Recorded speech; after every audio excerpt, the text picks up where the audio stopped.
Good morning, everyone. Welcome to another EURES webinar. Today, the topic that will be presented is understanding the scope of EURES services for non-EU citizens with residential status.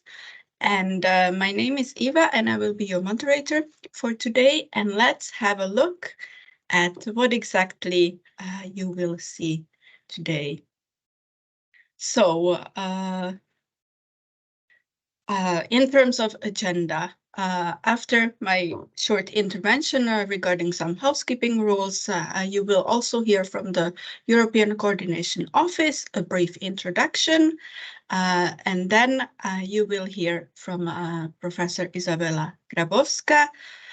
She will have two interventions. First will be on EU labor mobility and trends at the global labor market, and the second intervention will be on my EU employee portfolio, tips for EURES services for non-EU citizens or non-EU clients with residential status. Then, of course, there will be questions and answers, and towards the end of the webinar, there will be some closing remarks. We would kindly ask you to use the chat to ask questions in connection to what you will hear. But also we would very much appreciate if you could share with us some good practices or just an overview of the current practice from your own country, how your national EURES network or you as a EURES advisor approach EURES service, providing EURES services to non-EU citizens with residential status. So for this, you can use the chat, and then all the questions that you post during the presentations by ECHO and by Professor Izabela Grabowska, they will be answered in the question and answer part of the webinar. In case, because we are aware that sometimes in order for you to be able to write in the chat, you have to have an account. I think it is a Gmail account with YouTube. So in case you are not able to pose your questions in the chat, you can also email them to me, and I am pasting also my email address into the chat so that you are able you can also copy paste it from there. And after the webinar, just so that you are aware, the presentations that you will see today will be shared with your EURES training coordinators, and then they will distribute them to you. And also after the recording of the webinar, has undergone some internal quality review to make sure that everything is visible and you can hear everything. Then the video will be uploaded onto the YouTube channel of the EURES training provider. And again, we will inform your training coordinators that this recording is now available to be seen. So with this, without much further ado, I would like to give the floor to ECHO, represented today by Mr. Balázs Lengyel from the European Labour Authority. Thank you very much, and have a nice webinar. Good morning. I would like to welcome everybody to this webinar. My name is Balázs Lengyel, and I am working for the European Labour Authority as a head of sector and coordinating the EURES network. The EURES, established by the EURES regulation, is an important tool for promoting the free movement of workers and ensuring that job seekers and employers have access to the information and services they need. The EURES regulation is based on Article 45 of the Treaty of the Functioning of the European Union, which set up the free movement rights for the EU citizens. But who has the right to the free movement? Obviously, all EU citizens, but there are citizens who can benefit from the free movement of the EU. For example, citizens from the EFTA countries and from Switzerland. In addition, the family members of the EU citizens are also entitled to the free movement. And based on European legislation, there is another category of third countries nationals who are legally residing in the EU and are entitled to work there. So at the end, it's not so easy to define and identify eligible persons for the EURES services. The EURES delivery staff is increasingly encountering third countries nationals seeking advice and on finding employment within the EU. More and more third countries nationals registered at the portal and attend European online job events to find job opportunities in the EU. Employers are facing many third countries candidates, contacting them using the publicly available job vacancies at the portal. So we all know that majority of the third countries national interacting with the service do not have the right to the free movement, and therefore they cannot move to another country for employment and cannot benefit from the EURES services. However, there is a subgroup of third countries national who has the right to the free movement, and the aim of this webinar today is to help the EURES delivery staff to identify and provide the same services as EU national. The webinar will be presented by Professor Izabela Gabrowska from the Center of the Research on Social Change and Human Mobility at the Kosminski University in Warsaw. We hope that this webinar will provide you with valuable insight into the personal scope of EURES regulation, and you will be able to use this knowledge in your daily activities. Thank you for your interest today, and without further ado, I give the floor to our presenter. Thank you very much. Okay, good morning, everyone. Welcome to the webinar, Understanding the Scope of EURES Services for Non-EU Citizens with Residential Status. My name is Izabela Grabowska. I'm a professor of social sciences, both economist and sociologist. I'm the director of Center for Research on Social Change and Human Mobility at Kosminski University in Warsaw.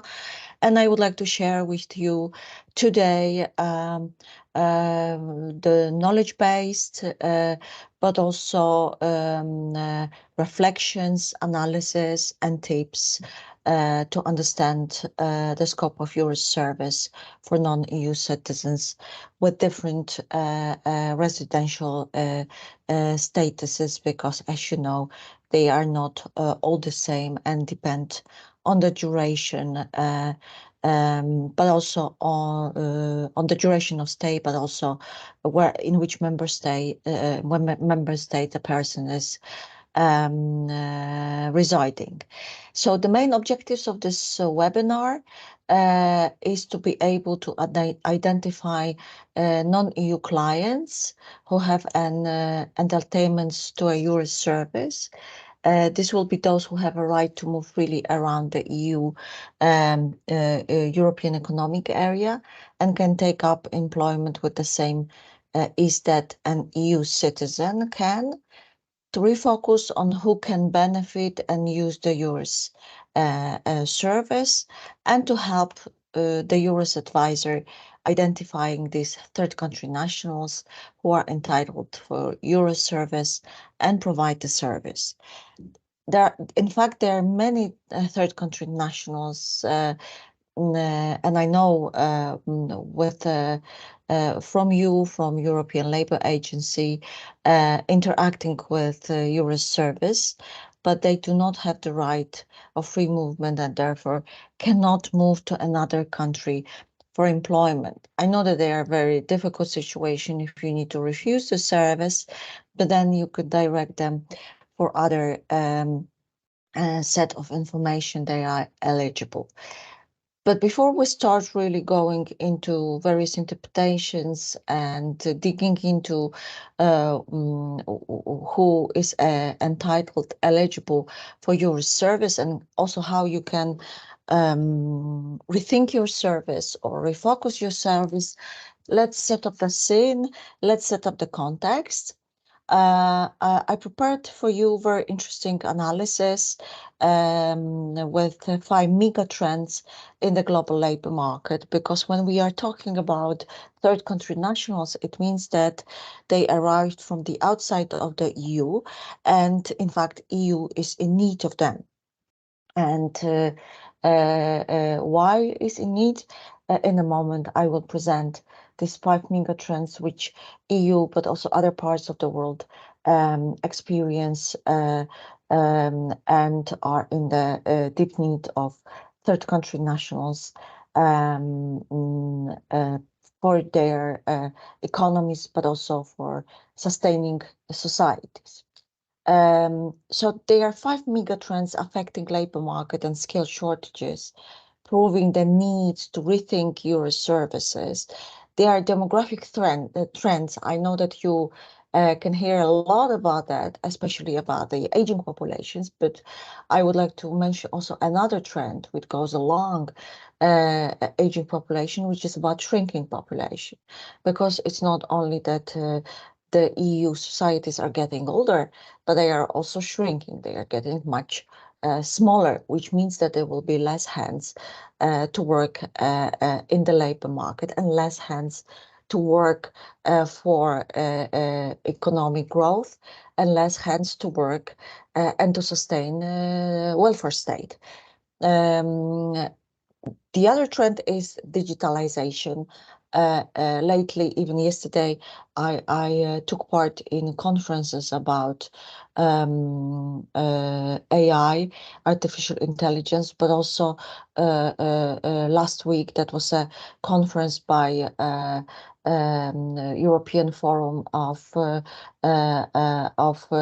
Human Rights, where at length we were discussing automation and AI-assisted work, which definitely has started affecting demand for skills.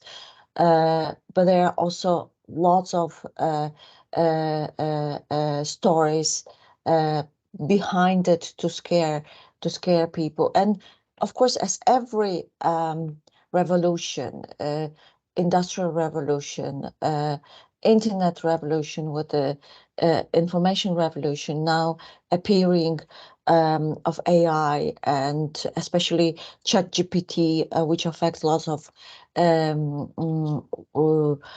work connected with the creativity and text, brings also changes. But of course, digitalization affects also production and factory work.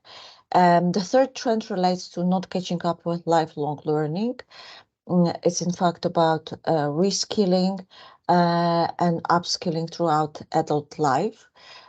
And we know that despite the fact that we put so much effort in the EU, and EU provides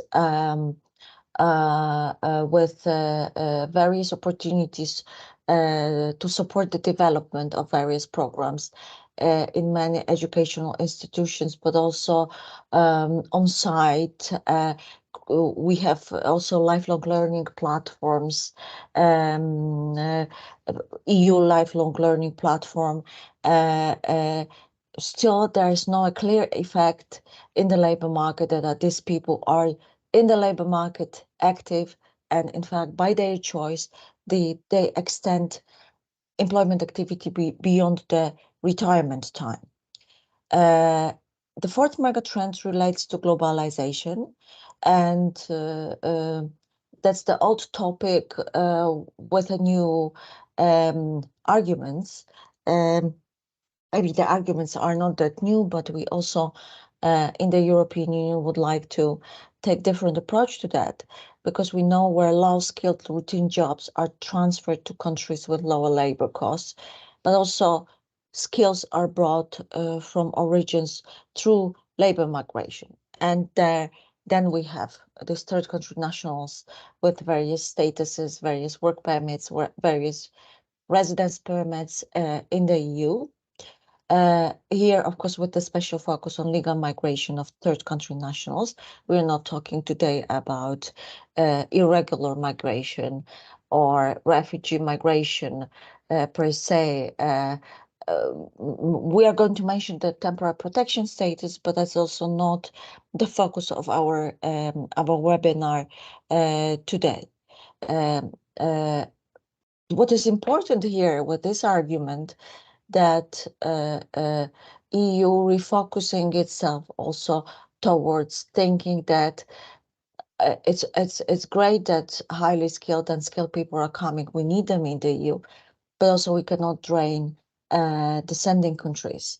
So therefore, lots of initiatives with talent partnership, migration partnership facility, and other initiatives, various talent partnerships, are to create sustainability on the two ends, meaning that investing in the educational institutions in the sending countries, meaning that some people will go abroad to the European Union, but of course they can only choose Canada, United States, Australia, and Asian countries like Japan, for instance. So this is also important, how to encourage them to come, and big percentage will stay fueling local labor markets. So we are talking about fair skill mobility between third countries and European Union, and there are plenty of programs on that. If you have questions, I'm happy to address them. And the fifth mega trend is about greening of the economy with the emergence of new green jobs, which will be, of course, connected with the second trend, also with automation and AI-assisted jobs, because they will be energy friendly. Although there are some discussions to what extent really usage of AI and big power consumption to computers is really climate friendly. But of course, with that, I don't want to go into that because that's a separate webinar.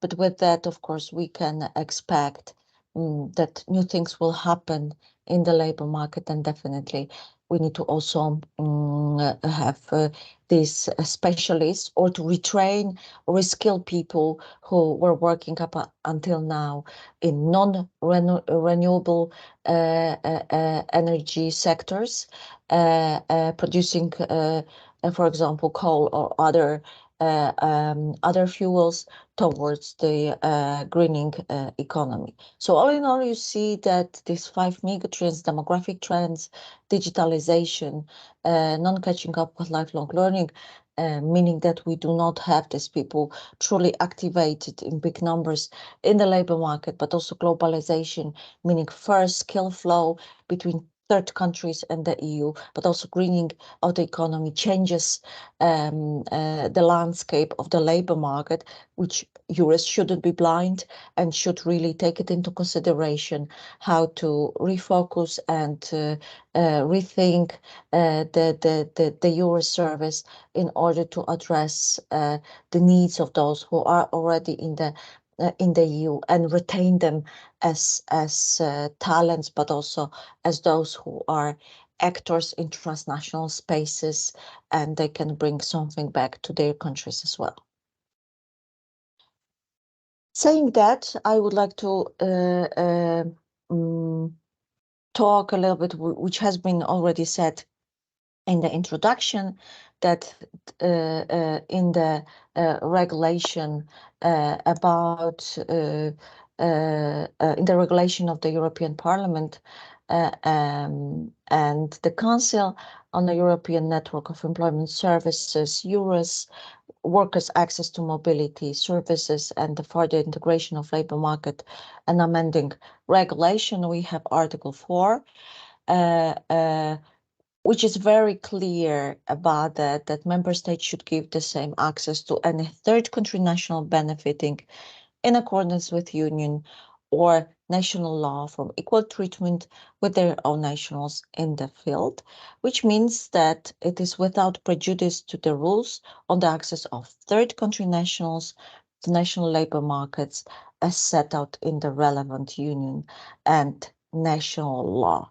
And of course, it's very important that we have mention both the EU level and the national laws, because member states have a lot to say in relation to work permits and residence permits.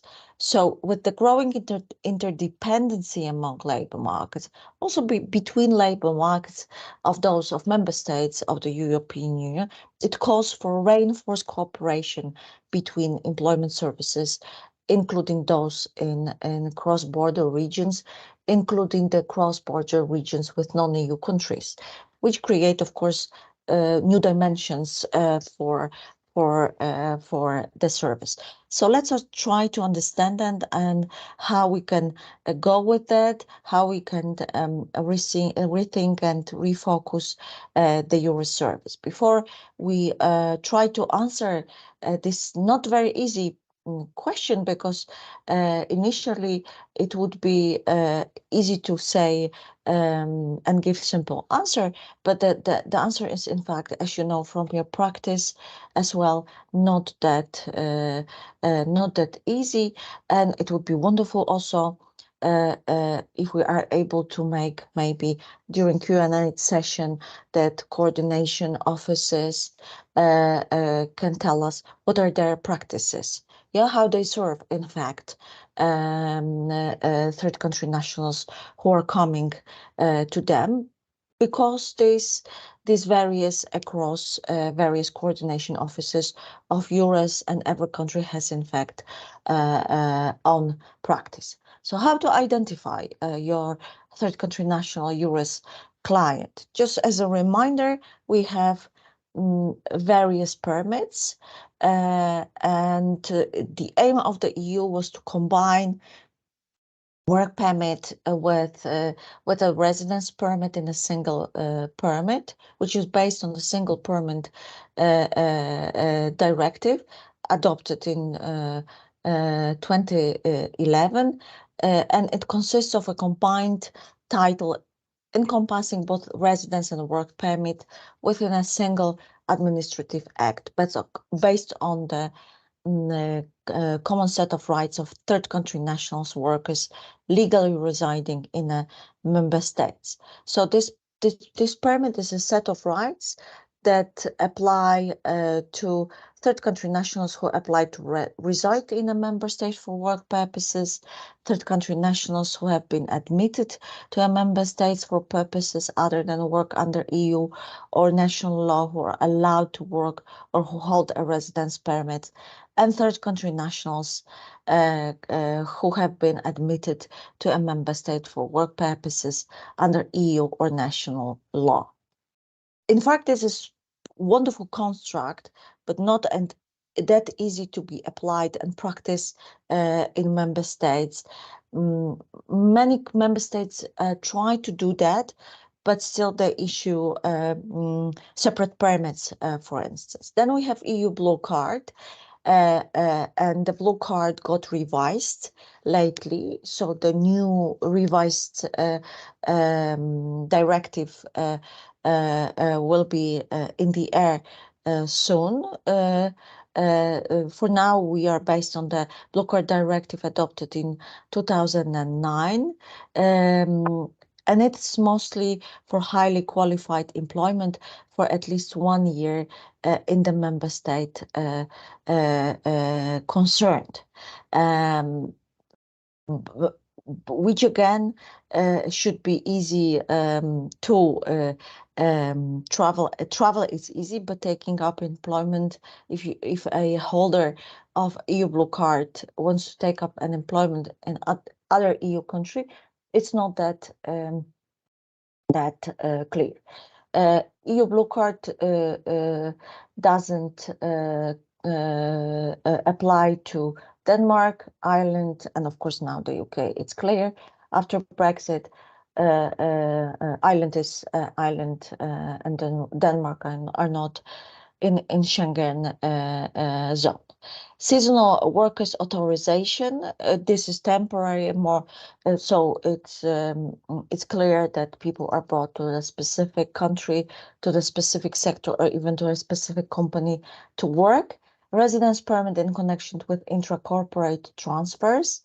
That also is clear that it's rather pinned down to a country and particular organization, unless there are cases that with multinationals that a person is in various offices across the EU of that multinational. But then it's an effort hard to organize the work.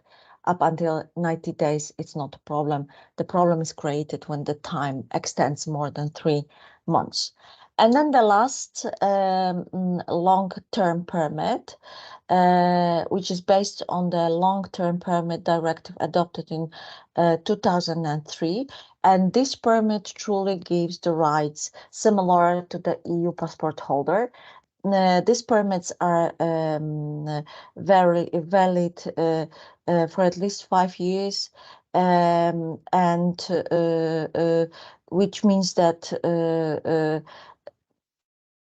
and it's granted, most important thing, to the people who have resided legally and continuously. That's also very important within its territory, within the territory of the EU for 5 years immediately before submitting the relevant application. It might be the case that people also changing their statuses, and I see one important argument for students, for instance, who studied on the education visas in the EU, and the university program lasted more than 5 years, and they studied more than 5 years, and then they want to transit to this long-term residence permit, and we still need some interpretation for that. If the time can be cumulative, residence can be cumulative on various bases, which we have. What is important here, we have patterns of migration by the third country nationals categories and directives, which are given here, which define eligibility and rights of third country nationals with different statuses, and highly skilled third country nationals, family members, students, and the best for student apparently is both studying along working, because then they automatically get this employment history, but also residence history. Researchers, pupils taking part in exchange, unremunerated trainees, remunerated trainees, volunteers, third country nationals other than highly skilled entering and residing in the EU for work purposes, third country nationals other than highly skilled admitted for other purposes, but who are allowed to work, seasonal workers, and self-employed with specific restrictions. So here it's a very good table, it's a very good matrix where you can see which directive addresses, which legal base from the EU level addresses which type of third country national, which migration patterns, and at the end, when you have a client, you can immediately define what kind of migration patterns history he or she or they have, and also what's their residence permit history, and then to estimate the eligibility for the EURES service. A little bit of statistics, because we know what's the population who will be eligible. We know that residence permits are also related to the reason of migration, family, education, employment, and other. The highest, of course, is connected to employment, and then we have more than 1.5 million, 1,600,000 of those who are, and it is an increasing trend.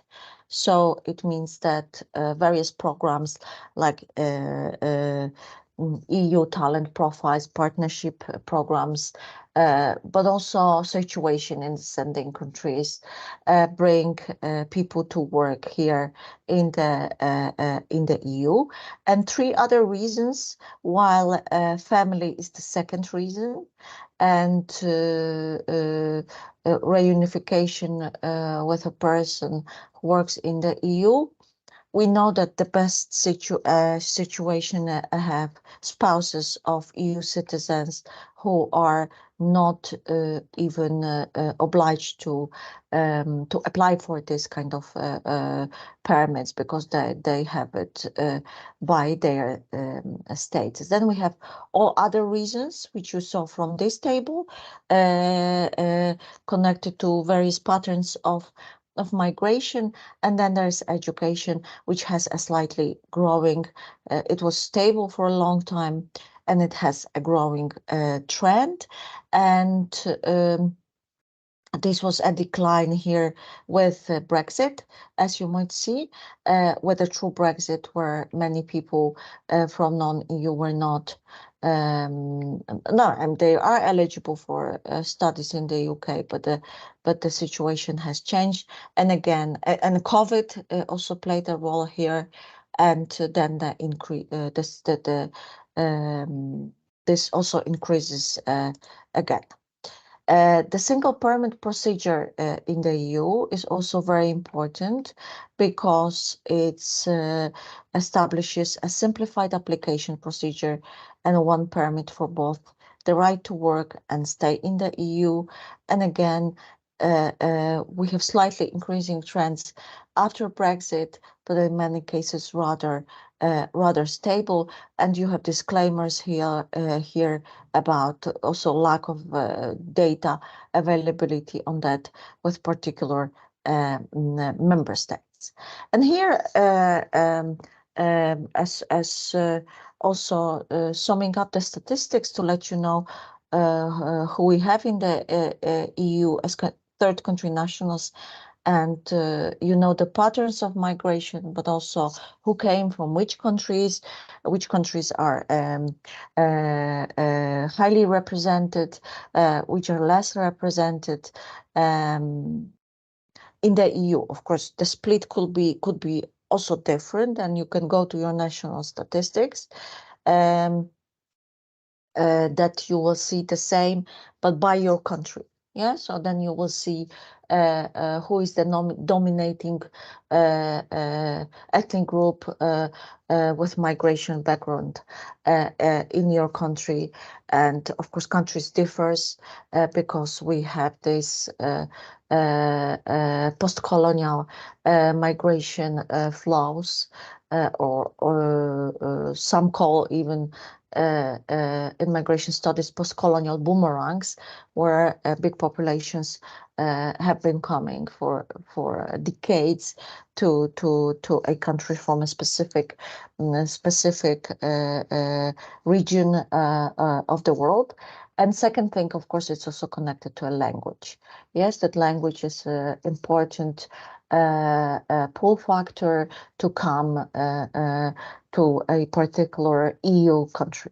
But what we see here, this the data for 2021. So the war has not started yet, but Ukraine was highly represented.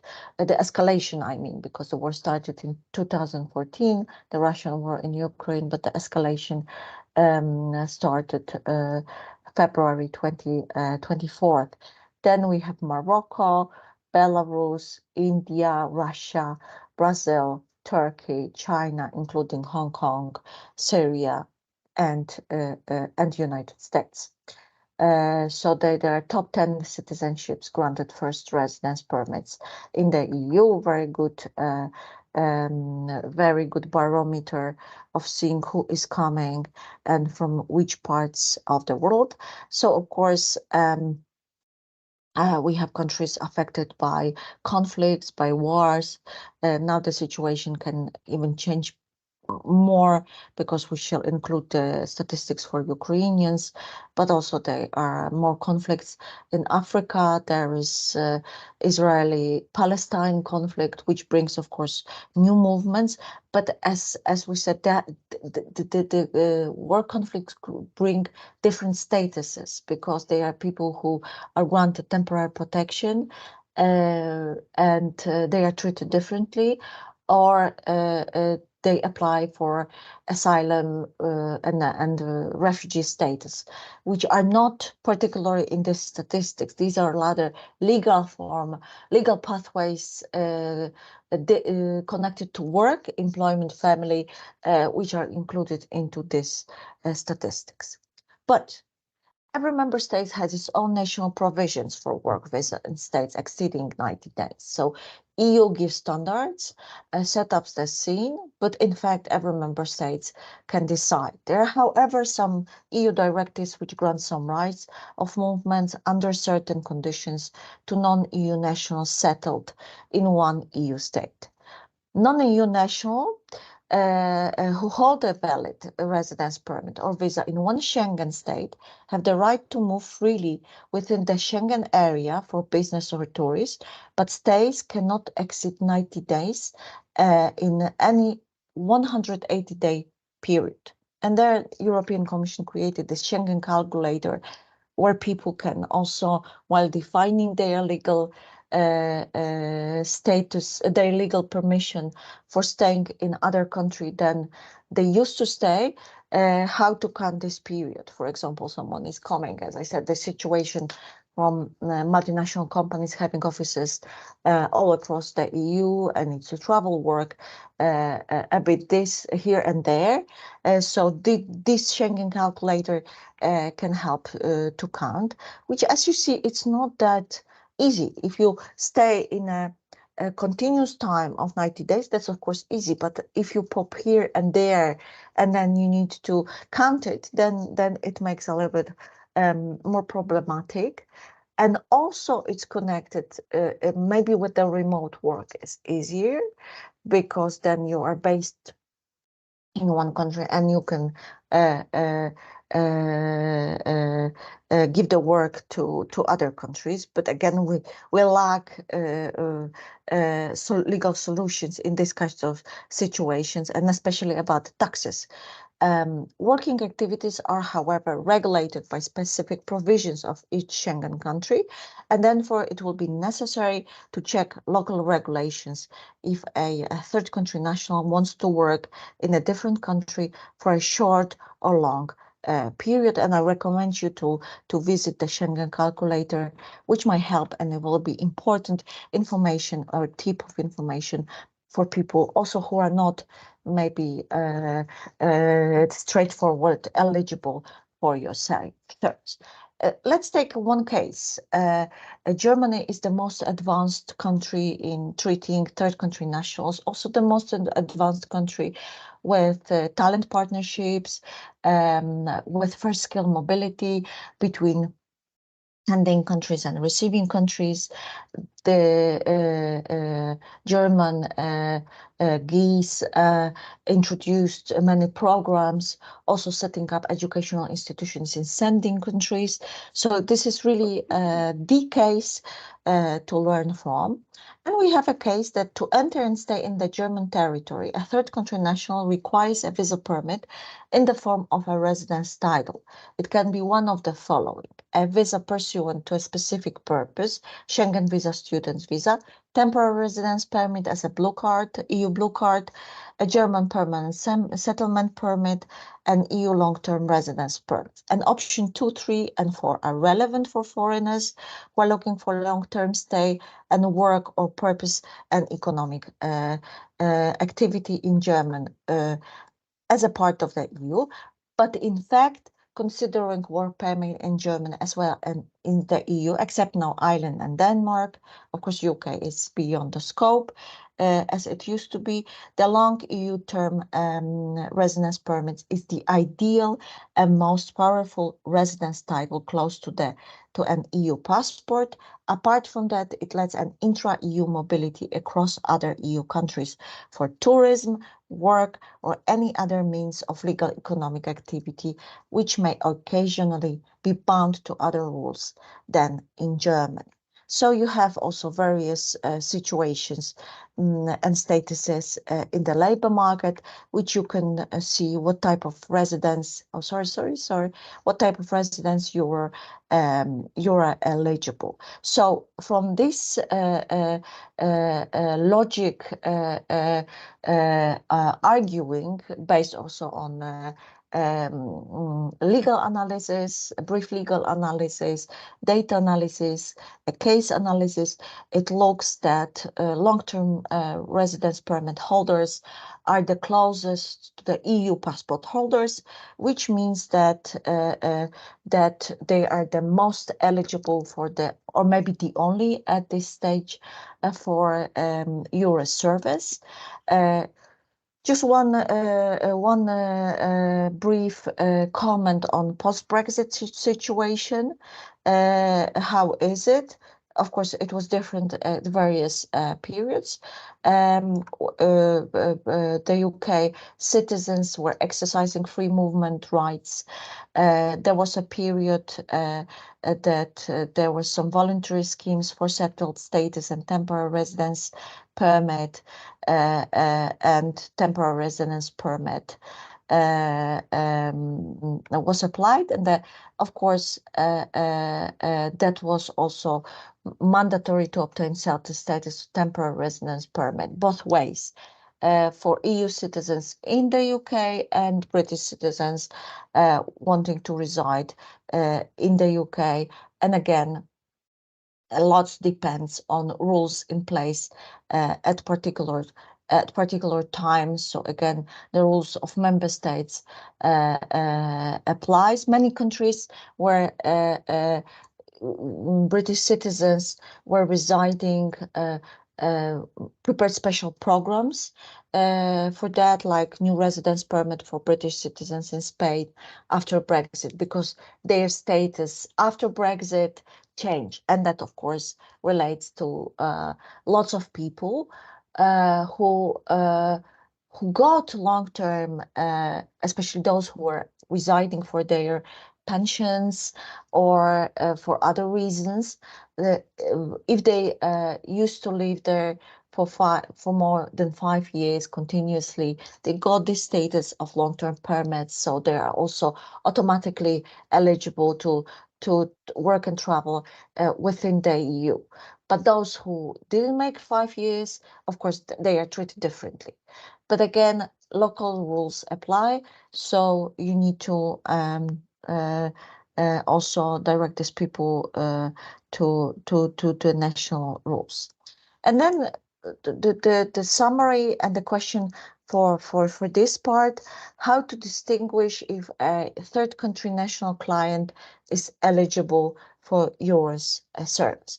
With this deducting process which we did during the first part of this webinar, it is important to discuss with your client reasons and motives to come to the EU, to discuss a history of EU migration and eventually intra-EU mobility of a third country national client, to check a type of a residence permit a third country national holds currently, and check the EU residence history. That's also very important with Schengen calculator, with a discussion.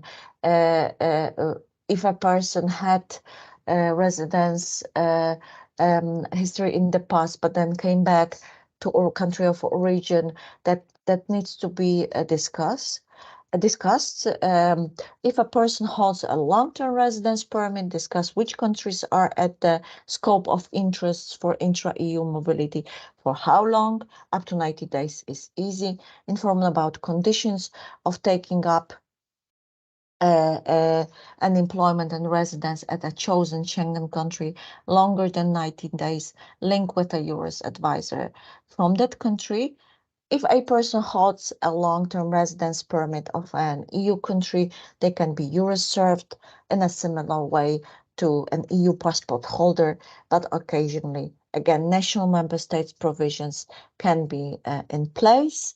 And when the residence issue is sorted out while talking to a third country national client, the most important counseling relates to a job search and placement, but also to an occupational career in which mobility, including intra-EU mobility, can be embedded.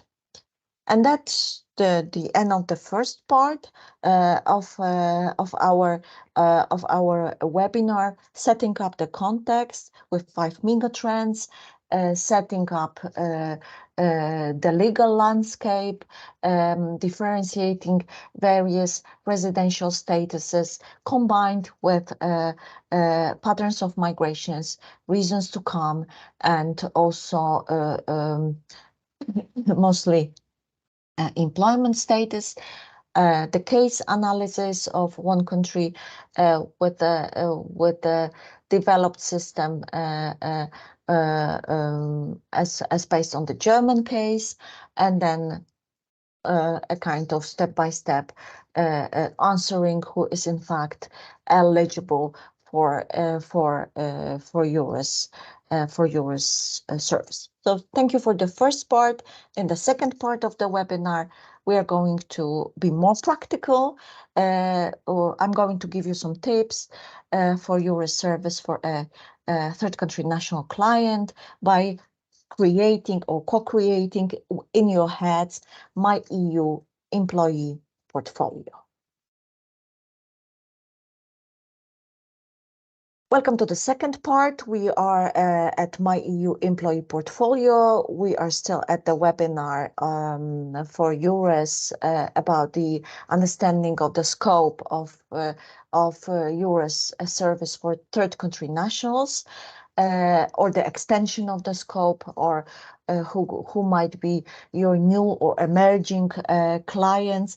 And after setting up the scene, brief legal analysis, data presentation, case analysis, and also answering who is eligible to be a EURES client, being third country nationals, we are going to talk about my EU employee portfolio with some practical tips, which I'm going to give you. Of course, you are very conscious and clear what is the scope of services. What is the scope of services of EURES? And just a small reminder, EURES cross-border partnership, provision of services for cross-border workers, EURES job mobility portal, targeted mobility schemes, training and cooperation of EURES advisors, and raising awareness of labor mobility in general and through EURES. What can be added to that when thinking about third country nationals?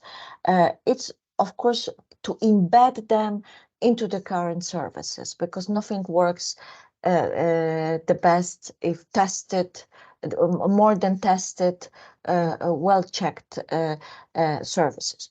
You also have a very interesting tool, which is of help, EU skills profile for third country nationals, but also you can think about tailor-made services, which I call, for the purpose of this webinar, my EU employee portfolio, into which you can include EU skills profile, and I'm going to share with you from my own research, my migration holistic assessment dashboard for human psychosocial resources, which can be complementary to EU skills profile provided by the EU.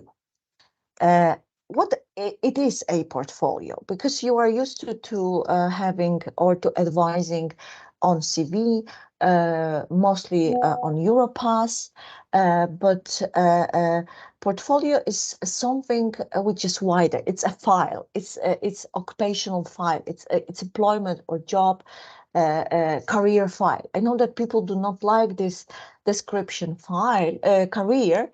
Maybe also file. So it's very nice to use portfolio, but career in many languages, not in English particularly, but in many languages, it means success. While in social sciences, it means a sequence of jobs, spells of not working, spells of caring, spells of inactivity. So everything is important. Spells also of voluntary work. So everything here is important because you are learning the whole life. Yes, so it's also portfolio to show the lifelong learning process, to show the development of a human, where employment activity is one of very important activities in life, but not the only activity in life. So portfolio is a curated collection of the best works you want to show recruiters and potential employers. But who is a curator? You are a curator. I mean, your client is a curator of this portfolio. You can use various online tools, but you can just advise create a tool at your desktop, or create a traditional format. Just create a file with a nice paper and colors. What is very important is to include the contents which provide lots of details, including various moments of life. Advise your client that the only owner and holder and curator is he, she, or them of this portfolio. So it can be used a la carte. It can be used holistically. But what is important, just to have everything in one place by adding new activities to this portfolio. Yes, people have usually not things put in order. They wish to have, especially their professional life, but sometimes when the occupational career is bits and pieces of everything, that also creates a situation that people cannot take advantage of the situation, cannot speak with the language of benefits. Yes, and even you see that there are bits and pieces of the career, different experiences. Talk to your client with the language of benefits, that every experience in professional life is important, and every experience is worth of being curated in your portfolio. So it is important to work not only on CV, but also on resume, on a short resume, which means that this is very short summary. It can be a narrative, which more and more organizations expect from people, that someone will tell a story seeking for synergies, even when some parts of the occupational career were not connected, that you have this resume, that you are able to tell a story about yourself and about your resources, about your experience, your jobs, localities, meaning mobility and migration, which you experience. So one is, of course, CV Pass, which is also good repository of every information, every detailed information from a client professional life, but also resume, no longer than 2 pages, and a kind of, sometimes it's narrative, sometimes it's a different format. With this EU employee portfolio, you have one important tool which is created by the European Union. It's EU skills profile tool,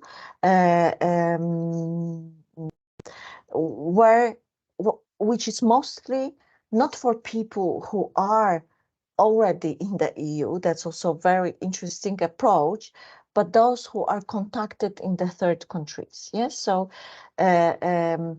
in fact, it's a kind of paradox here, because you have this EU skills profile tool, but it's not particularly for long-term residents, but for newcomers to the EU, from who will receive the first permit. But still, it's such an interesting tool. The aim of this tool, that doesn't mean that you cannot use it.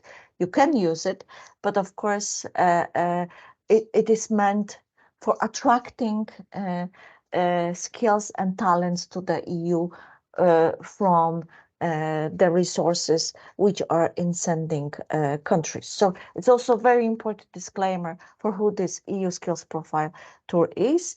And then you have EU talent pool, which is still in the pilot phase, especially for Ukrainians with temporary protection status, where not every Schengen country joined, but Spain, Croatia, Cyprus, Czechia, Poland, Slovenia, Lithuania, and Finland. So there are 8 countries who are partners of EU talent pool pilot. As I said, mostly tested for Ukrainians, but it can be easily extended to other national countries. What is important here that it has been in a process of making decisions what kind of status Ukrainians will be granted in the EU, because as you may know, they are granted temporary protection status up until the 4th of March 2024. And lately, the European Union Council of Ministers of Internal Affairs discussed this issue, whether they should be brought and granted work permits and residence permits, or there should be other solution. My argument is, if we do that, we should also remember that they should be allowed to circulate between EU and Ukraine, because they will be participating in rebuilding the country. Yes? So the circulation of human capital will be one of the key factors that people are able to circulate, not that we would demand on them the continuous residence situation in the EU. So to sum up some of the tips to advise your third country national clients, my EU employee portfolio tips include CV short, 1-pager, and long version Europass, where one can highlight informal human capital, including soft skills and mobility experience. It's also important to say that this is not well seen anymore in the EU, that you include your photo or anything. Rather think how much you're present at important networks connected with your profession. And it's also very important to be these days on LinkedIn. Why? Because LinkedIn is the only network which has recommendations. So for people who are on LinkedIn, you can connect with your former employees, colleagues who can issue recommendations. So recommendation letters should be also part of this portfolio. They can be written digital from employers, managers, team leaders from abroad where they work, especially from other EU countries, if they had already this history of living and working in the EU. Resume, which we said, which can be in a format of CV short or in a kind of narrative. I also say that it's sometimes for your own purpose. It's important to make a recording, a 3 minutes narrative recording, which helps also to write a resume about migration experience, especially intra-EU mobility. You can use EU skill profile report, but with a kind of disclaimer that it has been made to attract people from the third countries, not for those particularly who are long-term residents. And I'm going to show you now a tool, an assessment tool, which we created with my team at Center of Social Change for Research of Social Change and Human Mobility, which is a new approach complementary to other EU tools or tools you use. I know that there are also tools created in Germany for the skill assessment, but maybe it will be something which really attracts you to use it for various reasons. Those who were already on my trainings connected to return migration, they know the approach, but I would like to also inform you that is also valid for third country nationals, especially for those who have not particularly good match between their formal education and the work which is available to them in the EU, or they want to work, because we used to think about assessment for the employment purposes from the perspective of formal human capital, which is about degrees, certificates, validated information, diplomas, etc.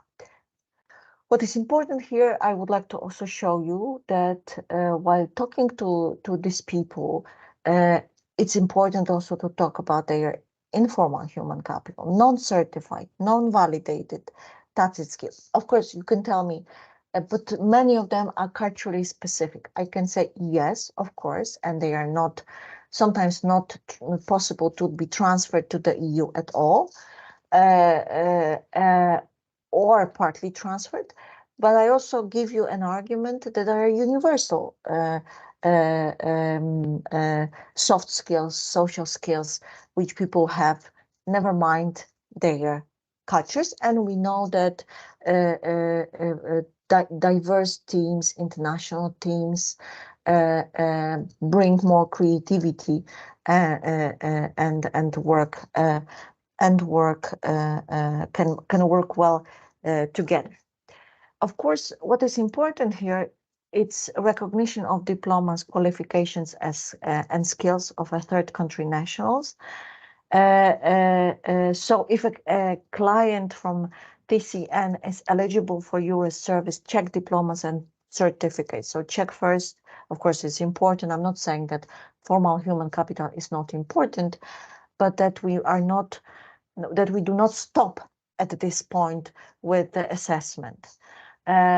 Establish if a third country client graduated from a university on the EU territory or from a country of an origin only. Of course, it's a diploma premium, we call it like that, diploma premium, where especially it's from the EU country, but also from English-speaking country, yeah? So paradoxically, English-speaking country diploma has the highest value on the labor market. Of course, when the diploma comes from United States, New Zealand, Australia, Canada, it needs recognition, but then it's valued higher by employers than other countries. And I'm sorry to say that, but that these are the results of the research.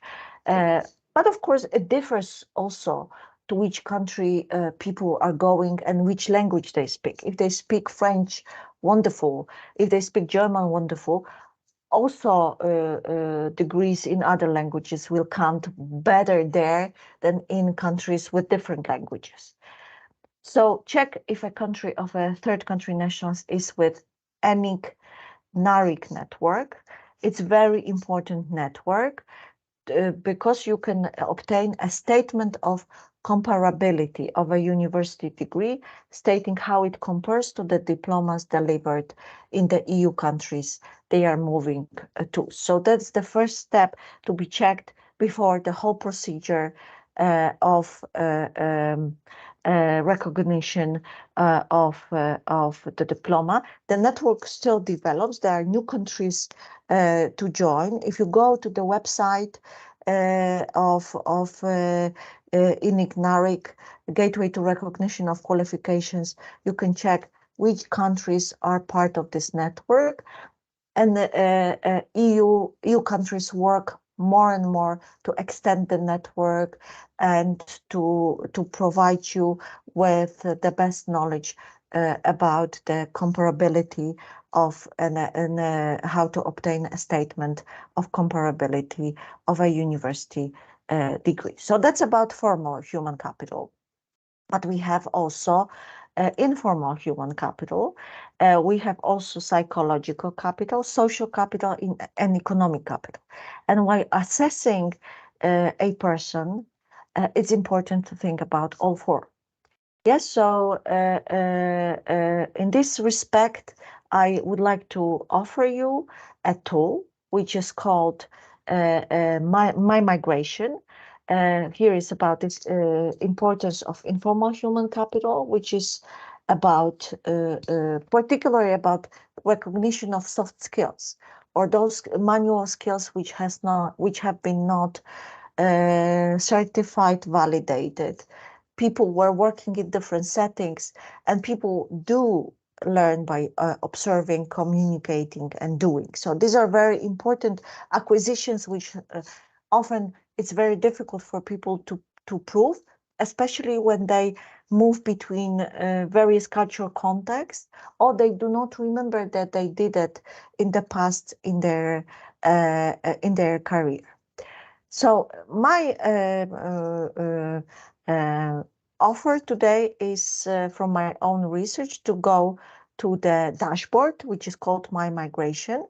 You have it fully in English, but also in Ukrainian and Polish, because it was created in Poland. In the future, with new funding, we are also open to make it in different languages.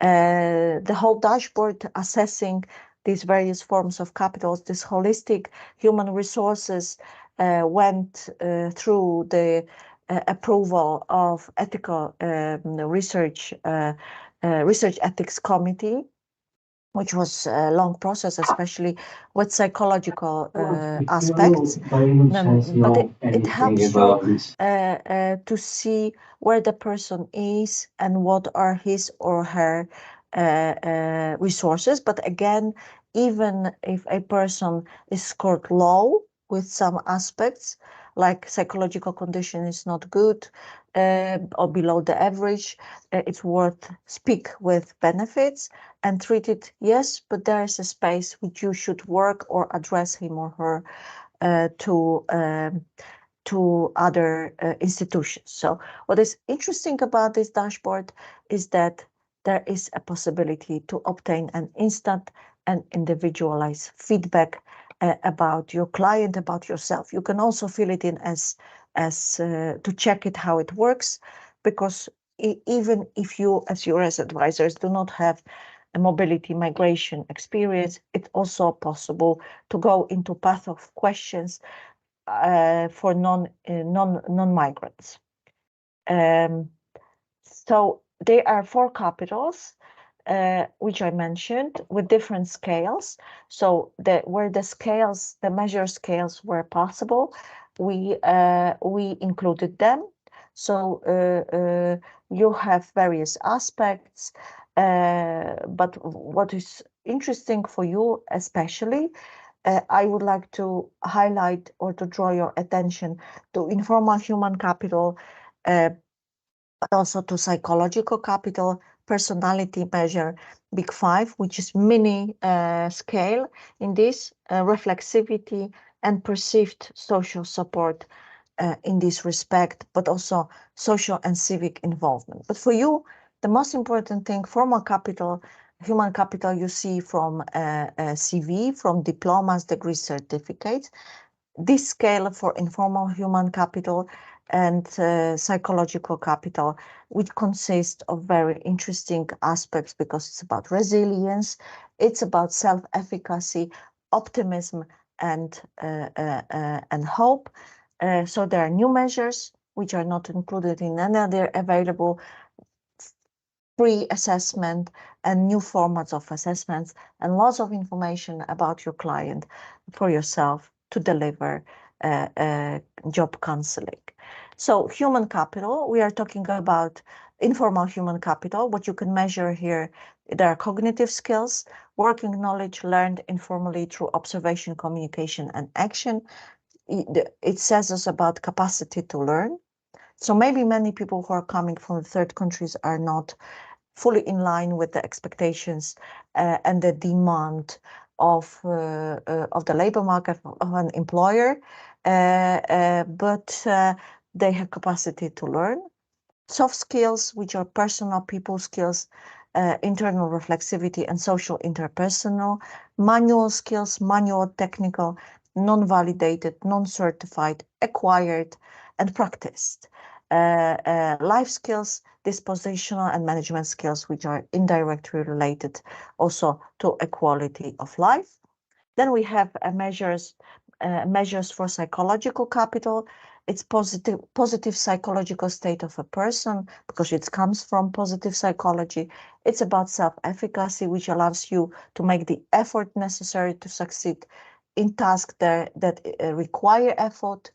Optimizing, making positive assessments of success now and in the future, drawing constructive conclusions from positive and negative events, as well as their causes and effects. Hope, which is about achieving goals, believing in these goals, and if necessary, changing the strategy to achieve success. And resilience, which is now one of the buzzwords. It's about flexibility, renewable resources in situations of feeling surrounded by problems, the ability to return to a state of mental balance. So what is important here with the resilience measure is how much people are able to renew their resources, even they're coming from problematic contexts or they had experience at other workplaces. So this is this measure tells us about that's personality traits, and which is about features of behaviors different people have. What is important from this measure that you are not either or, you have all five, but to different extent. Yes, so if you see a person who is neurotic and has low openness and low agreeableness, it means that you cannot offer him a work with a client service because those people will be suffering at these jobs. It's very good to offer them where they are alone with the tables, numbers, products, and so on. Yeah, so this is also very important measure, and it's not for that. Because counseling is not therapy, counseling is counseling, but gives you information about the total human resources of a client, not just about formal human capital. And then we have social capital, which we know is very important. And with people with long-term residence permit, it means that they would have some social capital, but very important in moving between new countries, between countries of the EU, which means also different contexts, because we know that countries are not all the same, despite they are under EU framework. It's the measure of perceived social support, the way a person perceives the social support they have and receives affects and also receive the social support affects their social and professional functioning. What is important here is perceived support from family, friends, and significant other, which is measured here and gives you this feedback information. And civic engagement, which is important for many organizations who introduce now new kind of activities. In the past, we called it corporate social responsibility, CSR, but now they are connected more to the civic approaches. Yes, so it's about attitudes and voluntary actions people take and what kind of openness and factual activity they have in relation to that.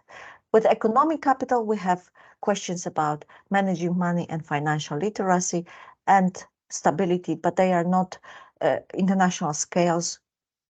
So for now, you won't receive this information in your feedback. So how EURES can facilitate informal human capital standing out in my EU employee portfolio?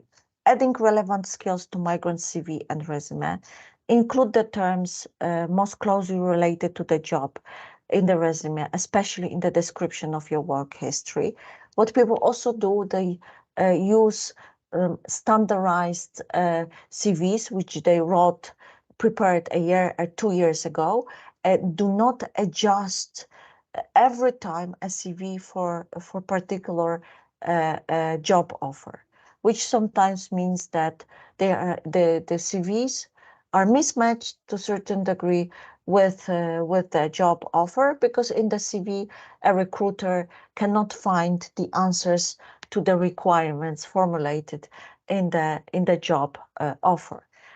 Also, another tip to go to my EU employee portfolio, highlighting migration enhanced skills in a cover letter, incorporating soft skills into cover letter, include one or two of the skills mentioned here, and give specific examples of instances when you demonstrated these traits at work. Using migration enhanced skilled keywords during job interviews, keeping the top skills in mind during your job interview, and prepared to give example of how they might be used, each of them, and assessing human resources of a migrant and interpret results together with you as job advisor with my migration report in this case. So it is important to help also third country national to sell soft skills, especially those universal, not cultural specific, through self-assessment of soft skills gained abroad, through an interview with a job advisor, through recommendation letters, through listening stories, testimonials of the others as well. So you will develop, I'm sure, these cases of counseling third country nationals to better quality, which contribute to better quality workplaces, which bring more job satisfaction, especially when people can prove and exercise their soft skills. So why should EURES refocus the service towards third country national clients, for now with long-term residence permit? It's particularly about retention in the EU of good qualified workers, especially in sectors with growing shortages.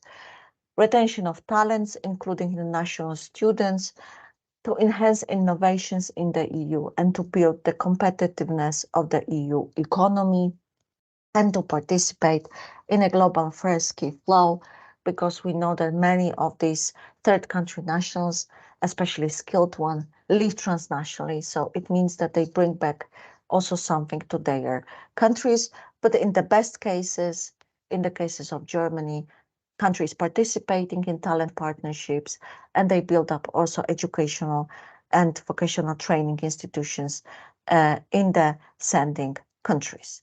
So to sum up the whole webinar, we set up the context with big 5 mega trends in the global labor market, with special focus on global skill shortages and talent partnerships, that we are bringing third country nationals to the EU who reside then in the EU, and then at some point they start to be eligible for EURES service on the similar mode as EU citizen. So it brings the context to refocus EURES service, to rethink the EURES service as well. We talked also how to identify of your third country national EURES client, and through a thorough analysis, interdisciplinary analysis of some legal aspects, statistical aspects, but also case, we see that long-term residence permit holders who are longer than 5 years in the EU can be the most eligible for your service. Tips, advice to create my EU employee portfolio. Treat also intra-EU mobilities as an advantage in your career. EU skill profile for third country national, you have a tool created by the EU, but as I said, the aim was mostly to attract people who are still in the third countries. Complemented by my migration, I strongly encourage you because it brings lots of thinking about your service, about your counseling, about your approach, especially when during the time when people are in the diploma recognition. Remember about unique NARIC network, which is very important for statement of comparability of the diplomas.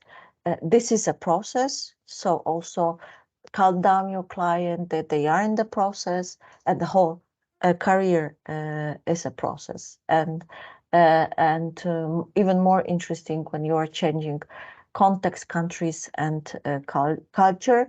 The service is tailor-made. Speak to your client with the language of benefits.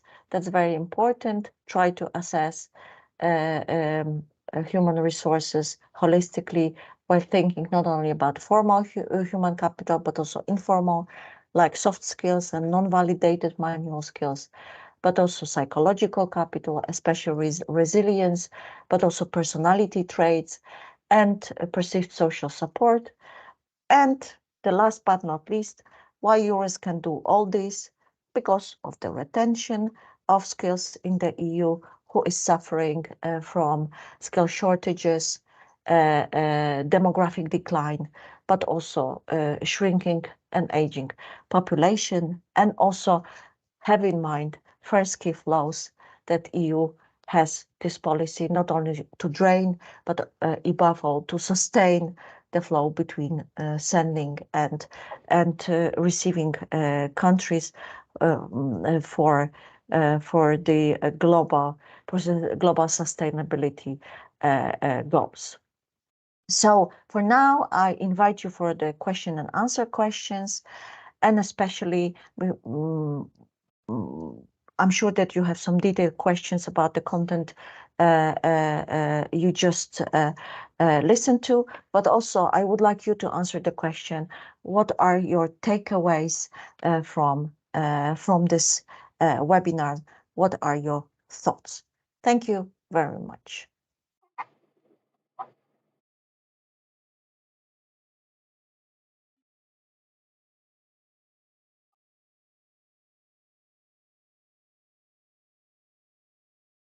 Okay, once again, good morning, everyone. I hope everyone can hear me well.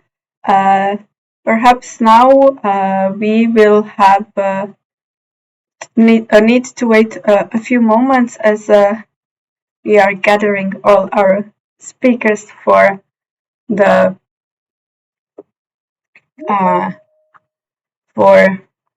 for our questions and answer part of our webinar.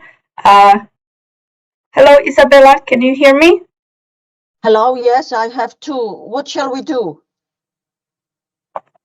Please turn on your camera in the Teams, if you could. Yes, yeah. So that our participants can see you. And maybe before we go into the questions and answers, just because in the chat I have seen that one of our participants has mentioned that currently there is a review undergoing for the long-term residency directive. That is correct. That review is currently with the European Parliament, and I will paste two links into the chat. One is to the legislative train schedule, so that you can everyone can see where is the current status. There you also see the different committees within the European Parliament that are involved in looking into the proposal suggested by the European Commission. And also I have put a link to a legislative observatory that describes, puts forward or which step took place. The proposal that the Commission put forward, it would first make some changes to the long-term residency. For example, all the time that a non-EU citizen spent in a member state would count towards the long-term residency consideration, and meaning also, of course, even students, that their time would start from the moment they start studying rather than only after they start studying and after they finish studying and start working.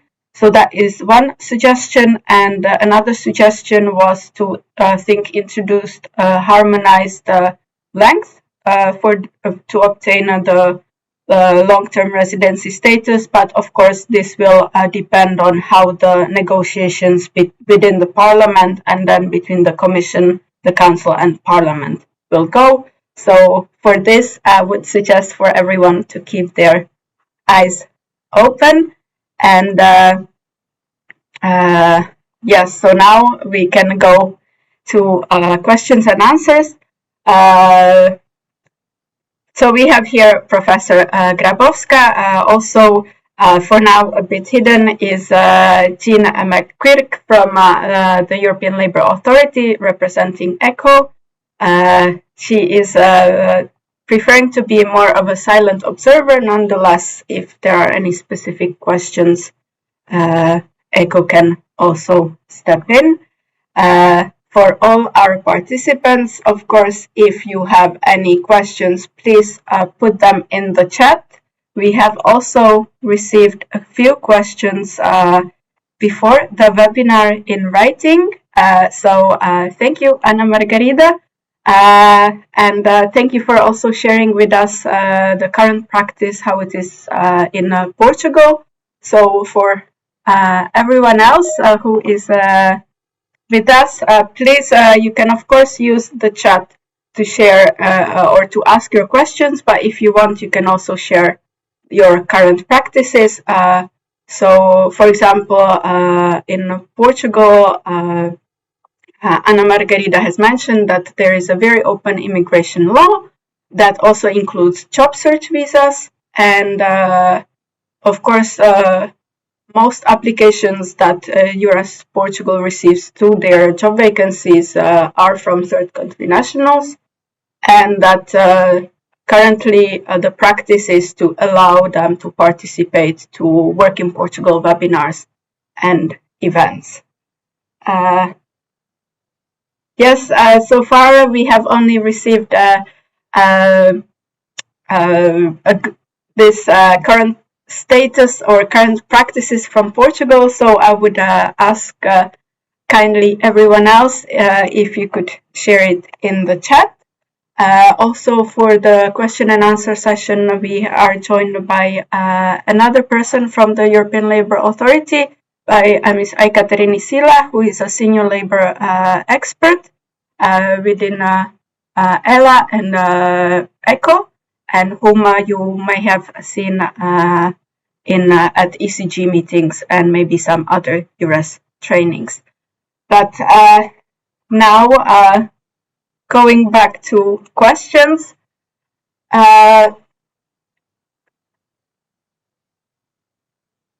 yes, so I think there are some questions that we received beforehand. I think some of the questions, perhaps, Isabella, it's more for the ECHO to answer, but we will see what we can do. So one of the questions is that if a third country national already has a long-term residence in an EU country, are they entitled to move within the EU for job search purposes? And do they need to have the long-term residency status?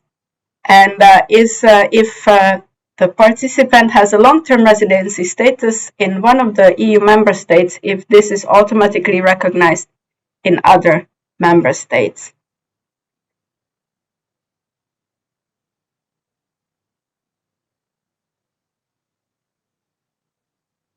I don't know who is going to. Jean, you are going. Please, Jean. please do, because I was speaking so long. Jean, we cannot hear you, unfortunately. No.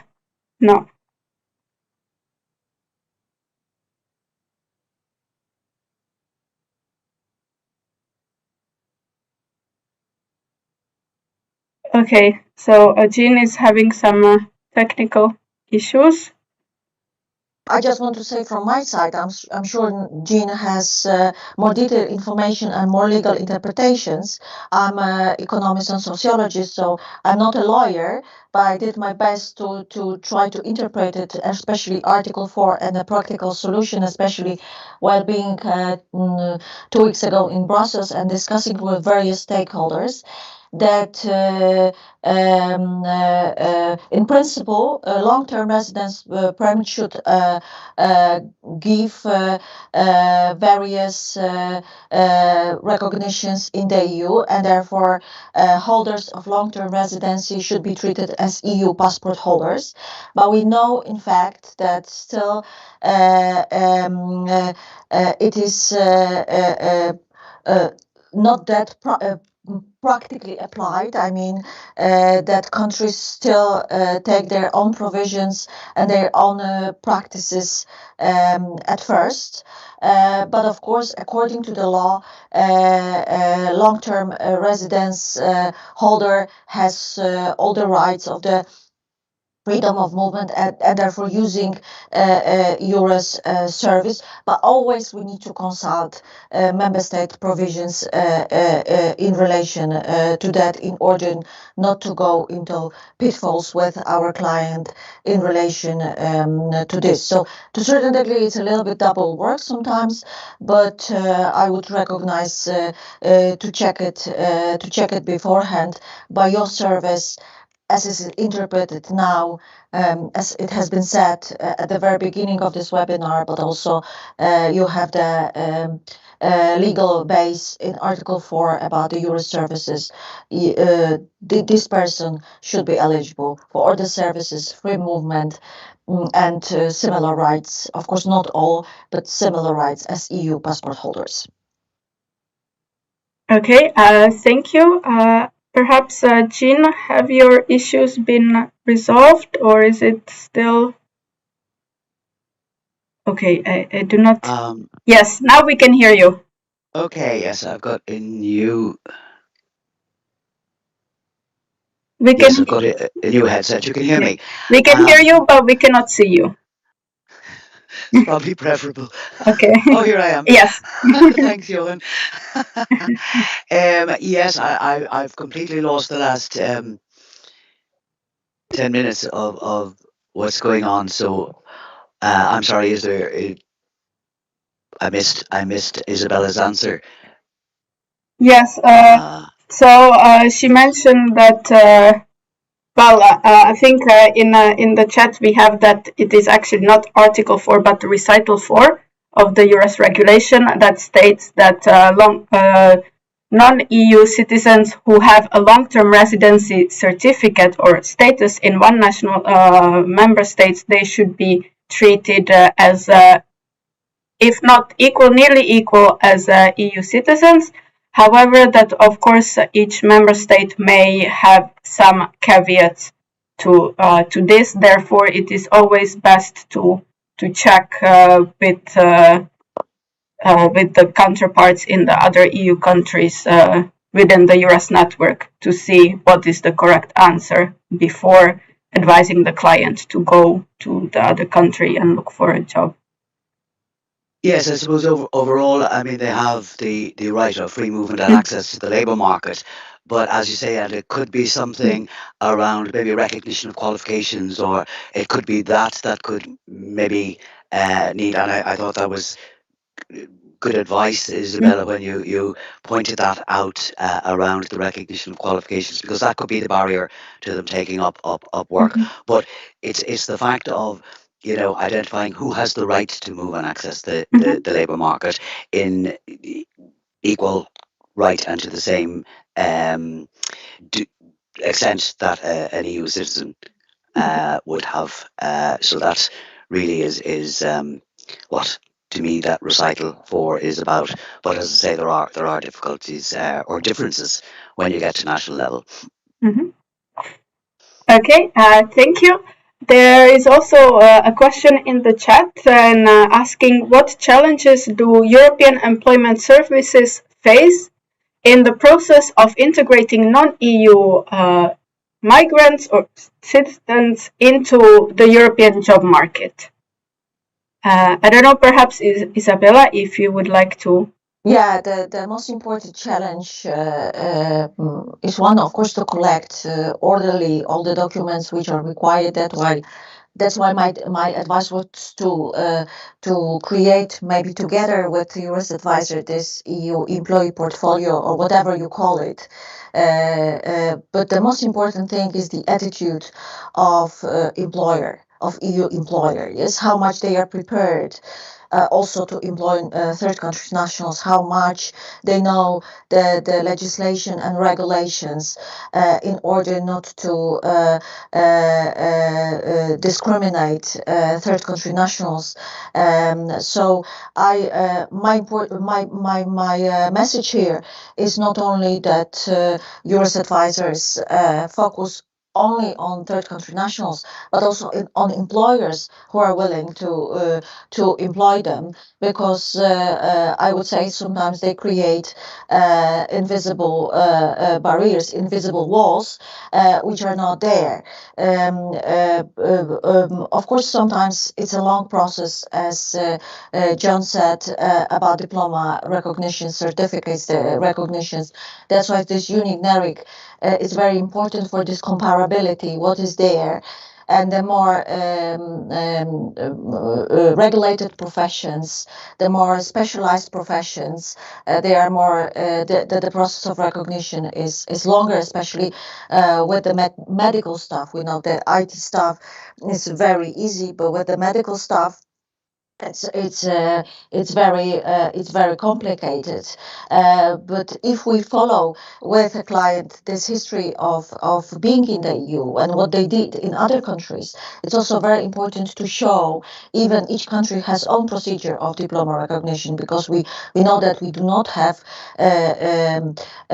one diploma recognition EU law. It's very much country dependent. Of course, there are some standards set up by the EU, but not, it's very much country dependent. Then it's very important to show that one diploma recognition process was already in one of the EU countries. It gives very good benchmark, and to go to another countries. The third barrier is, of course, language. But if people go within companies which use English language, sometimes it's not a problem. But sometimes employers, despite they employed to English-speaking environment, they demand after sometimes national language. Example given, the Netherlands is very English-speaking country, but in every job offer you have an information that after a while you need to prove some language competencies of Dutch. So it depends to what kind of environments you really move. If there's a national language demanded in a particular job, and a person doesn't know this, it is I'm sure a bigger problem. And maybe the fourth, which it's not really the barrier, but we know that we lack solutions, is the remote work and digital movement. Yes, it's especially about the taxes and things like that, because again, it can third country national can be involved into that, because residing in one countries and serving the job in another countries. Yes, or there are solutions which I haven't mentioned in my talk, digital nomad visas, which is also a development in the EU, that still third country nationals stay in their countries of origin, and they serve the job for the EU countries. But in my understanding, employers, that's the first addressee of also creating the barriers. Second, diploma recognition.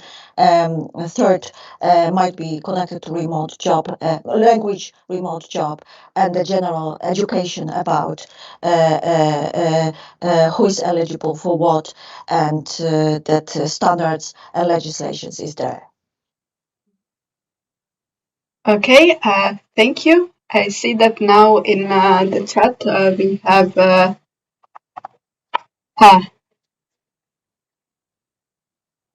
okay, so there we have a few questions. So there was a comment from Francesca Carena that she experienced a very special case where it was about a non-EU citizen from Latvia, but that it's actually not that common knowledge that even if you are a non-EU citizen, but you have the long-term status, that also when dealing with administrations, it can be quite complicated too, because perhaps not all the administrations are aware that since the person has a long-term residency in another member state, the process should be slightly different to a completely a non-EU citizen who has no previous ties with the EU. Also, there is a comment that in Italy that it is oftentimes that a non-EU citizen who has a long-term residence permit issued by another EU country, or sorry, it is a question that if in Italy that a non-EU citizens with a long-term residence permit issued by another country, if they are able to work only if they convert that residency permit to an Italian one, and if there are any quotas. I'm not sure, Isabella, if for this, if you have any particular knowledge of the situation in Italy. No, maybe I just address the first question, because indeed people lack knowledge about these long-term residence eligibilities, and I would recommend that national coordination offices of EURES prepare a kind of package in which they state clearly who is eligible, but also what are the practices in their country. And of course, lack of knowledge does not excuse lack of proper service from employment services or from other services, but that's the situation. And education, setting up standards. So maybe various institutions should join the forces and indeed put more information about that, especially that we are going to deal with various programs, issues, talent partnerships, people coming to the EU, and we want to promote these legal pathways of migration. We need to give also a package, a knowledge package to clerks, to employment services as well. As per the Italian case, that's I was afraid. That's why I all the time I was telling, with a disclaimer, please consult your national provisions. Because despite the fact that, again, there is a standard for service for long-term residence permits in the EU set up in the EU legislations, national rules can apply. And I can imagine that this is also recognition, national recognition of residence permit, which sounds stupid, but it looks like in the Italian case, like it would be then one recognition, you need to go for the diploma recognition. And in fact, in case of a residence, you need to go through the residence, long-term residence permit recognition. But what can we do now about that?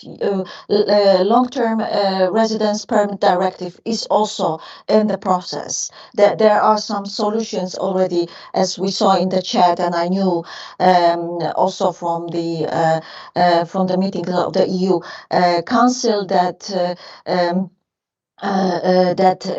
it has been improving. Yes, so our discussions and this kind of events contribute.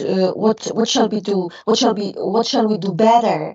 but again, a package of knowledge, more communication, more promotion from various sides, EU, national sides, but also employment services would be great. That people do not go for this hustle and bustle of this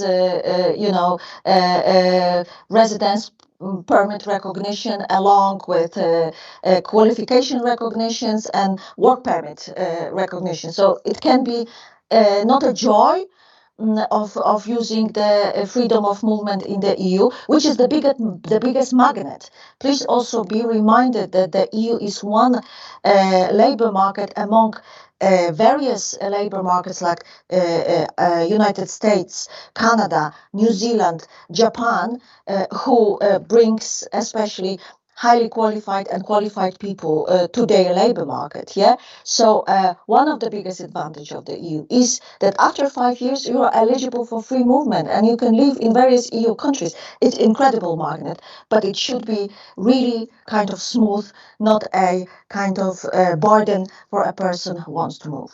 Mm-hmm. Okay, thank you. And with this, we also have a question from Ivana. What research does the EU need now to solve the challenges of integrating non-EU migrants into the European labour market? Yeah, that's a very interesting question, and thank you for this question, because it's based on the dialogue which we're doing with the EURES service during trainings. Yeah, because I also have a big ear. What do you need? Yes, what kind of research you need? What kind of evidence you need for your service? And I appreciate that EU does a lot about that, and especially with various programs. One of them, of course, is Horizon Europe program. And we are just going to start in January a project Link for Skills. I have a pleasure to coordinate global consortium about first key mobilities and people coming here along the 5 mega trends, that migration is not just one solution for aging population, digitalization,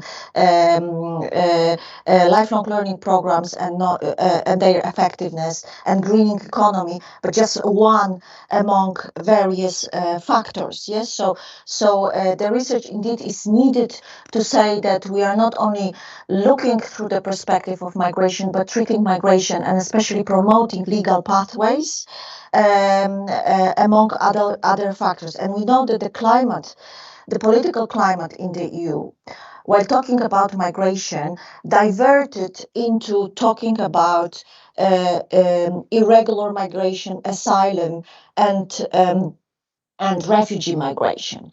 And we should also educate people that especially refugee and asylum are totally different migration streams, and people are different there, and they're eligible for different things. While we stop talking about the legal skilled migration, and the European Union needs it enormously. So coming back to the previous comment, if we have an employer hearing all these negative issues about migration, that he or she or them is lost, who shall I employ? Yes, so it's of course, hard, very difficult to change the narrative, but without education, again, of people, without doing campaigns and discussing also with employers of EURES or other services, we are not able to change it. Yes, so that's why I think we should target the service also to employers along targeting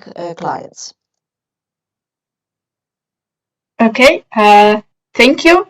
I see that there was a question whether non-EU citizens with long-term residency status, if they are eligible for the EURES targeted mobility schemes. I think, unfortunately, at the moment, we are not in a position to provide a satisfiable answer. So I would suggest that for this one, we would come back in writing upon confirming the answer. I also see that in the chat, it was mentioned that Article 14,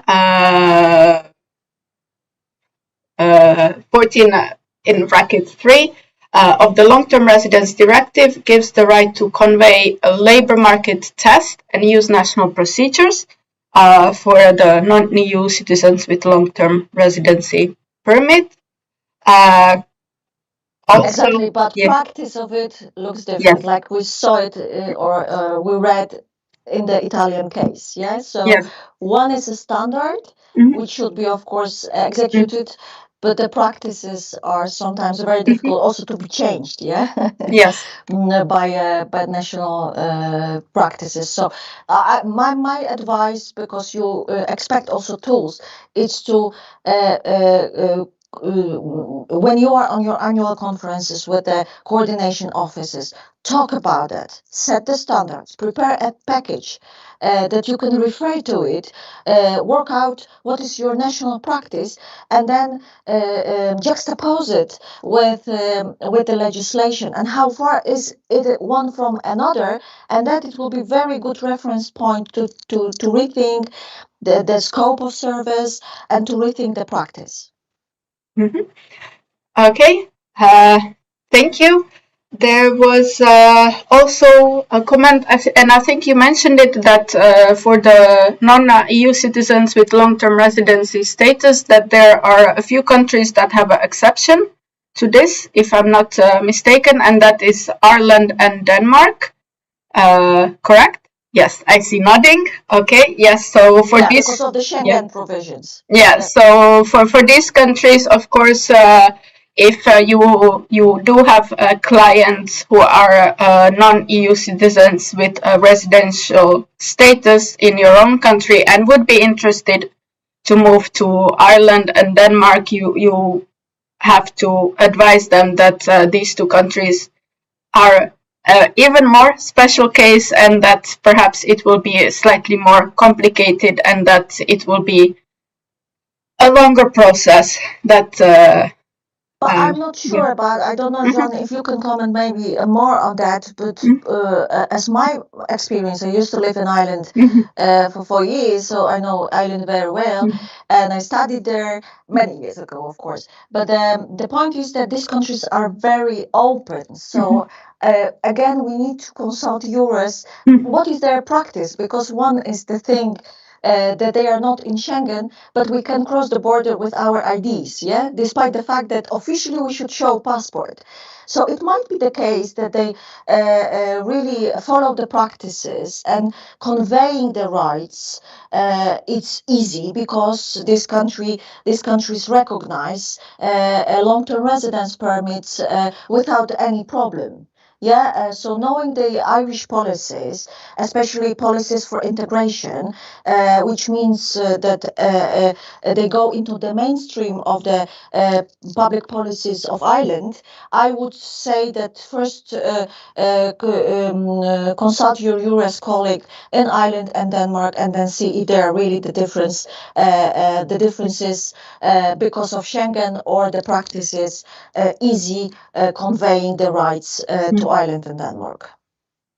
Sorry, thanks, Isabella. I am actually Irish, so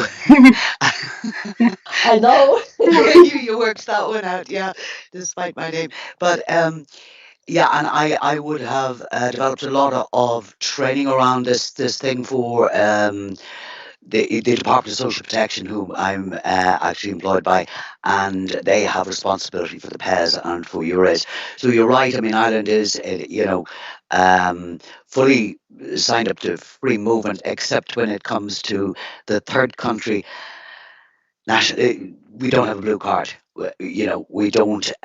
So let's say a third country national who may have some free movement within Schengen for work or business won't have it coming to Ireland.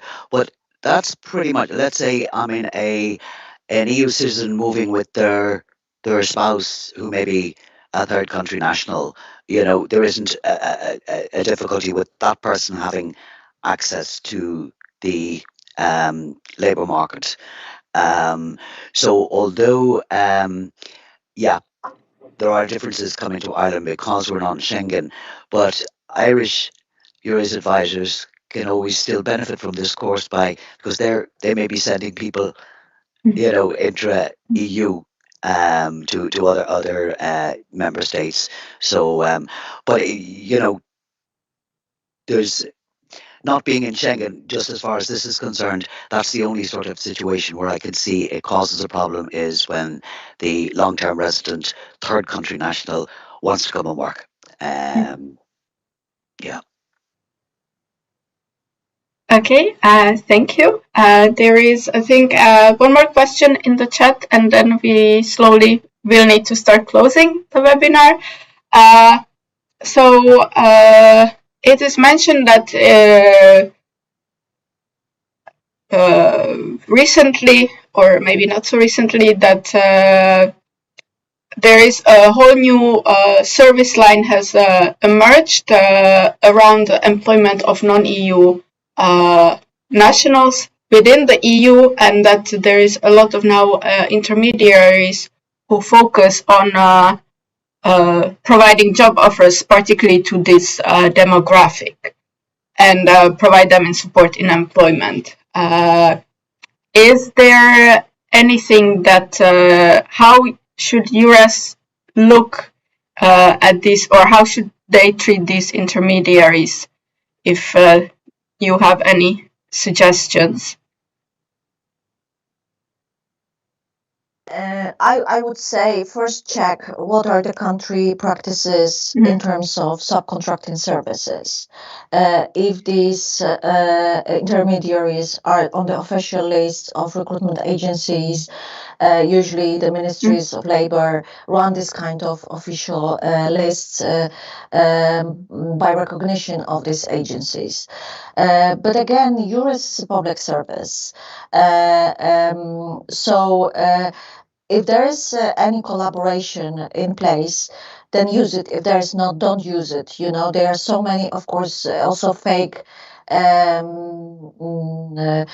services only to earn, and we know very well that third country nationals are targets for this human smugglers and various fake agencies driven also only by monetary benefits. So I would again relate to the previous existing collaboration. If there is a practice of subcontracting service or anything like that, or other type of practice, of course you can have these agencies and representatives of these agencies at your job fairs. They can come as visitors, or they can also contact you in order to get information for free. You never know who is on the other side of email, phone, or whatever. So you need to have ready to use information packet for third country nationals, even they are not eligible for your service, but you cannot just send them away with nothing, because they can come back in 5 years and say, now I'm eligible, and I remind your service as very nice. So it's also worth thinking. But again, I would treat it with cautious recognition through ministries of labor or other agencies from the list. So first check who this agency is, what's their past performance. But again, if you do not use the subcontracting services, if you do not use these collaborations, do not go into it, but have the information package prepared that you're certain that even though they are working in the open commercial labor market, you deliver to them the proper information, who is eligible for service, and what are the EU standards for that. That's very important to educate these agencies. Okay, thank you. I think we are slowly running out of time. Maybe perhaps Isabella, could I just ask you, what from what you have presented and shared with us here today, what from your point of view, is the most important thing that our viewers should consider? Yes, thank you very much, Anna. Thank you, everyone, for being with us and for your time and for your focus. I hope that you have some takeaways. I'm certain that I teach you a little bit and I stimulated you for thinking, also for thinking your own service, which shall be tailor-made. I invite you again to use mymigration.academy. You can check it easily. But from my perspective, what is very important is that we should start talking about it more seriously, and not only talking, but also being active in preparing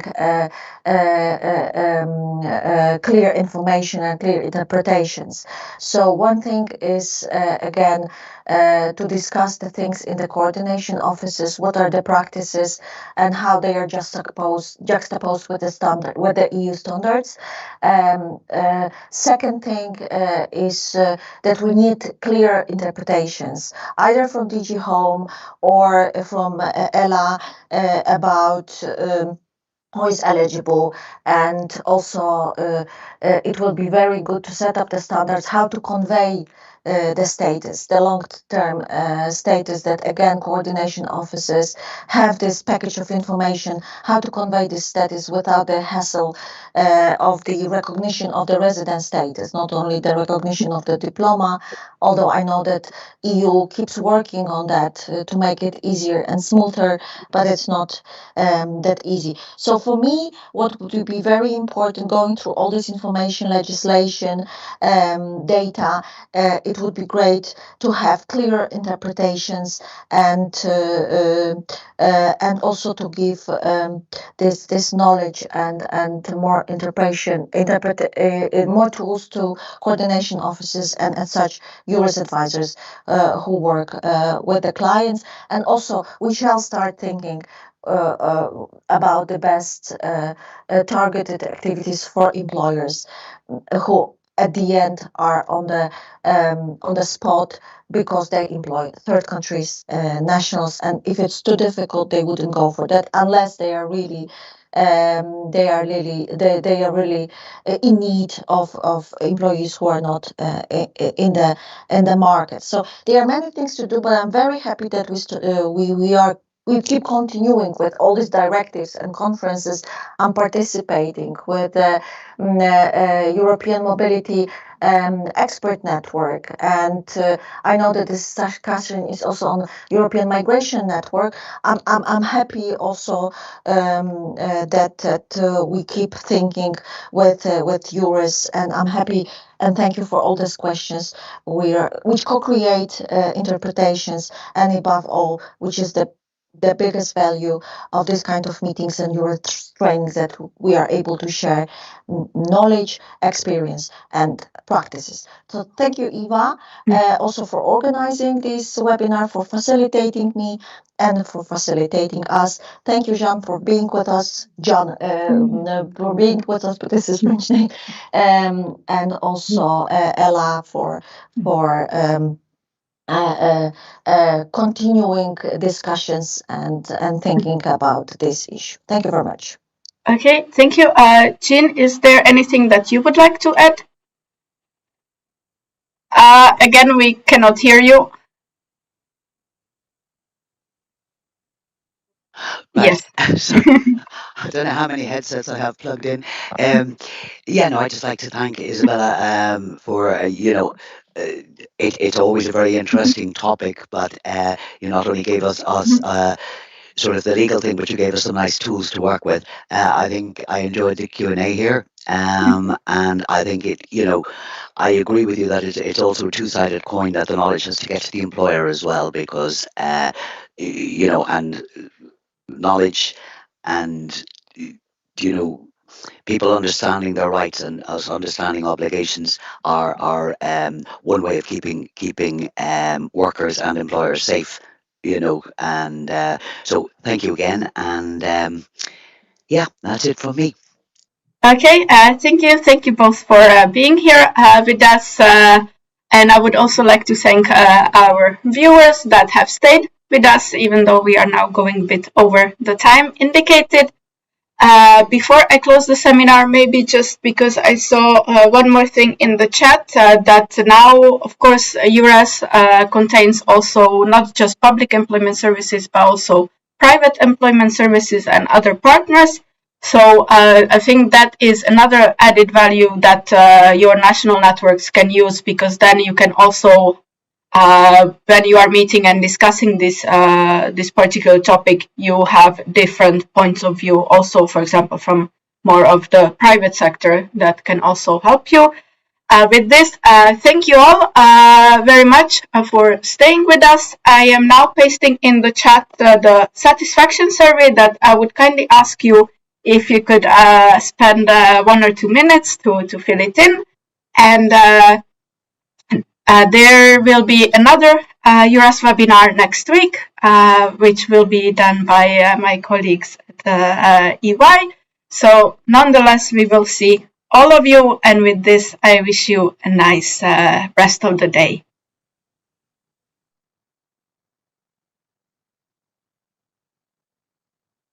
Thank you. Bye.